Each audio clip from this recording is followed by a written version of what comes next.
Hello everyone, आज है 7 जुलाई और आज हम लोग 7 जुलाई से बनने वाले इम्पोर्टेंट करंट अफेयर्स को डिस्कस करेंगे। तो चलिए स्टार्ट कर लेते हैं आज का वीडियो।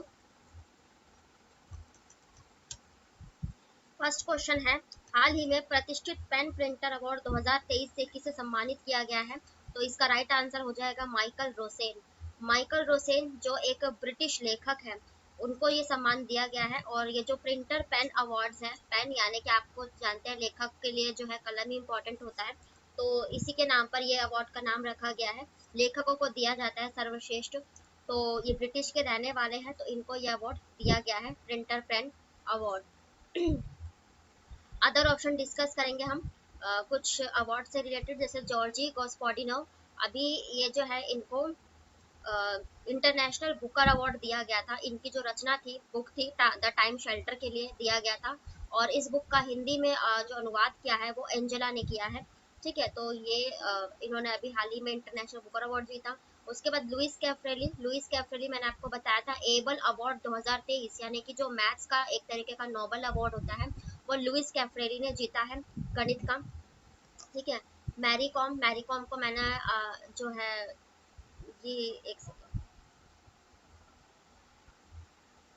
हाँ, तो मैरी कॉम इन्होंने अभी हाल ही में मैंने आपको बताया था ग्लोबल इंडियन आइकन अवार्ड से अभी मैरी कॉम को सम्मानित किया गया, जो मणिपुर से बिलोंग करती है और एक ये बॉक्सर है, प्लेयर है। ठीक है, तो इनको दिया गया था। अब देख लेते हैं नेक्स्ट क्वेश्चन। नेक्स्ट क्वेश्चन है और इम्पोर्टेंट है, रैंकिंग से रिलेटेड। तो हाल ही में वैश्विक प्रतिस्पर्धा सूचकांक 2023 में भारत का रैंक क्या है? तो इसका राइट आंसर हो जाएगा 40। तो अभी कॉम्पिटिटिवनेस इंडेक्स होता है जिसमें जो प्रतिस्पर्धा करते हैं देश आपस में, तो उसमें जो ग्लोबल इंडेक्स में भारत को 40वीं रैंकिंग मिली है। टॉप पर कहा जाए तो वो वैसे तो डेनमार्क है, सबसे फर्स्ट रैंक प्राप्त किया है इसने। उसके बाद आयरलैंड एंड स्विट्जरलैंड, ये टॉप 3 हो जाएंगे, डेनमार्क, आयरलैंड और स्विट्जरलैंड। स्विट्जरलैंड भी एक यूरोपीय देश है। और इंडिया को इसमें 40 रैंक जो है हासिल हुई है। अब इंडेक्स की ही बात आई है, तो इंडेक्स से कुछ हम इम्पोर्टेंट रिलेट करेंगे।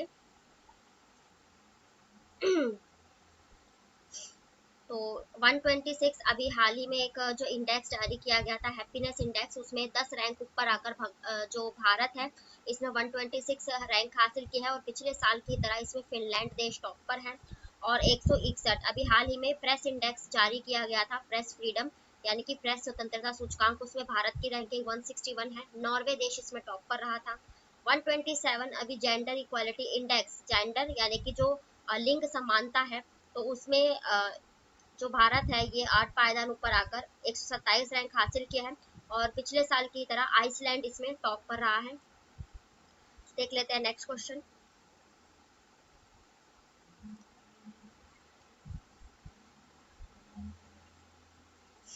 नेक्स्ट क्वेश्चन है कुछ डेज से रिलेटेड है, और थोड़ा टाइम पहले मैं जो है रेगुलर वीडियो प्रोवाइड नहीं करा पाई हूँ, तो जिसके चलते अब मैं जो हम कुछ डेज हैं वो कवर करेंगे अभी तक के जो हुए हैं।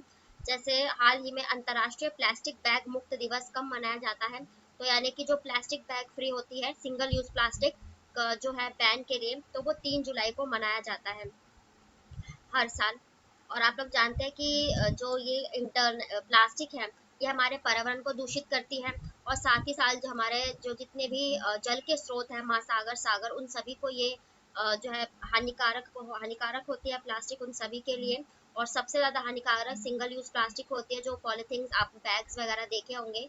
और इनको मिट्टी में दबने के लिए या जो इनका दहन होने के लिए कम से कम 1000 साल लग जाते हैं। इसलिए इसके प्रति जागरूकता के लिए हर साल के 3 जुलाई को मनाया जाता है इंटरनेशनल प्लास्टिक बैग डे। ठीक है, और आपने जिसके चलते हमने जो रिड्यूस, रीयूज और रिसाइकिल का जो अभियान चलाया, ये भी होता है। ठीक है। और जो सबसे पहले जो भारत ने प्लास्टिक बैग पर जो पूरी तरह बैन लगाया था, ये पिछले साल ही 2022 में 1 जुलाई से लगाया था, क्योंकि 3 जुलाई को प्लास्टिक बैग डे मनाया जाता है। तो पिछले साल ही 1 जुलाई से पूरी तरह बैन लगाया था। और अगर पूरे वर्ल्ड में बात करें तो बांग्लादेश ने 2002 में ही सबसे पहले प्लास्टिक को पूरी तरह से देश में बैन किया था। उसके बाद भारत ने पिछले साल 2022 से इसे बैन किया है। अब कुछ हम इम्पोर्टेंट डेज डिस्कस करेंगे अदर जो भी मनाए गए हों। 5 जून को हमने एनवायरनमेंट डे मनाया था। ठीक है। 21 जून को हमने योगा डे मनाया था। योगा ओलंपियाड कहाँ पर हुआ था इस साल? मध्य प्रदेश में हुआ था। उसके बाद 1 जुलाई को हम क्या मनाते हैं, तो इम्पोर्टेंट डेज कुछ डिस्कस करेंगे 1 जुलाई से रिलेटेड, और इसी में कर लेते हैं डिस्कस। जैसे 1 जुलाई को हम ना एसबीआई यानी कि स्टेट बैंक ऑफ इंडिया भी अपना स्थापना दिवस मनाता है। एसबीआई जिसका जो है ना बैंक ऑफ बंगाल के रूप में इसकी स्थापना हुई थी। 1955 में इसका राष्ट्रीयकरण किया गया था। ठीक है। उसका हेडक्वार्टर की बात करें तो मुंबई में इसका हेडक्वार्टर हो जाएगा। दिनेश कुमार खारा इसके अध्यक्ष हो जाएंगे। अभी थोड़े टाइम पहले प्रोजेक्ट कुबेर की शुरुआत एसबीआई ने ही की थी, और एसबीआई ने ही जो जम्मू कश्मीर की एक डल लेक है, इसी में अपना पहला तैरता हुआ फ्लोटिंग एटीएम स्थापित किया था। तो ये एसबीआई से फैक्ट हो गए। उसके बाद 1 जुलाई को ही डॉक्टर्स डे मनाया जाता है। डॉक्टर्स को जो सर्वश्रेष्ठ योगदान रहता है हमारी लाइफ में, उसके प्रति जागरूकता के लिए 1 जुलाई को डॉक्टर डे भी मनाया जाता है। सीए यानी कि चार्टर्ड अकाउंटेंट डे भी इसी दिन मनाया जाता है। और अब हम मोस्ट इम्पॉर्टेंट डे पढ़ेंगे और एग्जाम का पार्ट भी बनता है 1 जुलाई को, तो वो होता है जीएसटी डे। जीएसटी यानी कि goods and service tax day मनाया जाता है। और आप लोग जानते हैं भारत में कब से ये लागू की गई थी, तो 1 जुलाई 2017 से भारत में जो है ना जीएसटी लागू की गई थी। ठीक है। और जो जीएसटी है आप लोग जानते हैं जितने भी अप्रत्यक्ष कर होते हैं उनको एक साथ मिलाकर ये कर बनाया गया था। और ये जो है एक संवैधानिक जो है निकाय है। जीएसटी के लिए संविधान में 101वां संशोधन पारित किया गया था, संविधान अधिनियम 101वां संशोधन। और जीएसटी ये 2017 में लागू की गई थी। किसने पेश किया था सबसे पहले जो ये बिल था, तो ये अरुण जेटली ने पेश किया था। तत्काल जो वित्त मंत्री थे अरुण जेटली ने सबसे पहले 2014 में ही जीएसटी से रिलेटेड वित्त मंत्री थे यहाँ के भारत के जब, तो उन्होंने सबसे पहले जीएसटी का बिल पेश किया था। और उसके बाद 2015 में इसके लिए अधिनियम बने थे, संसद में ये पास हुआ, फिर 2016 में भी। और उसके बाद 2017 1 जुलाई 2017 से पूरे भारत में जीएसटी लागू कर दी गई थी। और वैसे अगर जीएसटी का जनक कहा जाए तो जीएसटी का जनक अटल बिहारी वाजपेयी जी को भी कहा जाता है। उन्होंने भी जीएसटी के लिए जो है कहा था। और अपने भारत देश में जीएसटी को लागू करने वाला सबसे पहला जो राज्य है ये असम था। असम जो हमारा एक पूर्वोत्तर राज्य है। और जीएसटी को अपनाने वाला सबसे अंतिम राज्य कहा जाए तो फिर वो जम्मू कश्मीर था। ठीक है। और जीएसटी से रिलेटेड अदर फैक्ट डिस्कस करेंगे। तो जीएसटी कितने टाइप्स की होती है? जो जीएसटी है वो 4 टाइप्स की होती है, 4 टाइप्स की।